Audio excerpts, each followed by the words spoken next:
ఎంతో కాలంగా తెలుగు సినిమాలో క్యారెక్టర్ ఆర్టిస్ట్ గా నటిస్తూ ఒక మంచి నటుడిగా గుర్తింపు తెచ్చుకున్న శివాజీ రాజా తాజాగా మూవీ ఆర్టిస్ట్ అసోసియేషన్ అధ్యక్షుడయ్యారు. మొదటి నుండి కూడా మాలో కీలకంగా వ్యవహరిస్తున్న శివాజీ రాజాకు ఈ గౌరవం దక్కింది. ఈ సందర్భంగా ఒక యూట్యూబ్ ఛానల్ కు ఇచ్చిన ఇంటర్వ్యూలో సంచలన వ్యాఖ్యలు చేశాడు. పలువురు హీరోలు కనీసం మానవత్వం లేకుండా ప్రవర్తిస్తారని, వారు వారి పనేంటో వారే చూసుకుంటారు కానీ ఇతరుల గురించి ఏ ఒక్కరూ కూడా ఆలోచించరు అన్నాడు. ఇక తనకు అత్యంత ఆప్తుడు టాలీవుడ్ ప్రముఖ నటుడు మరియు దర్శకుడు అయిన రంగనాథ్ గారు చనిపోయినప్పుడు ఆయన డెడ్ బాడీని పట్టుబట్టి మరీ నేను మా ఛాంబర్లో నటీనటులు మరియు ఆయన అభిమానుల సందర్శనార్థం ఉంచడం జరిగింది. నీకు సన్నిహితుడు నీకు హీరోగా అవకాశం ఇచ్చాడు కనుకే ఆయన శవాన్ని మా ఆఫీస్లో సందర్శనకు ఉంచావు కదా అంటూ ఒక హీరో నన్ను పట్టుకొని అడిగాడు.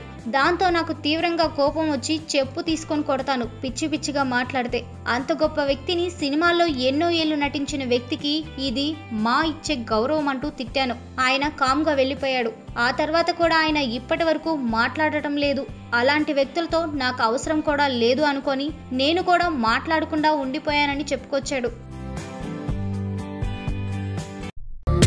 ఇలాంటి మరిన్ని తెలుగు టాపిక్స్ గురించి తెలుసుకోవాలంటే మా తెలుగు ట్రెండ్స్ ఛానల్ కి సబ్స్క్రైబ్ చేయండి.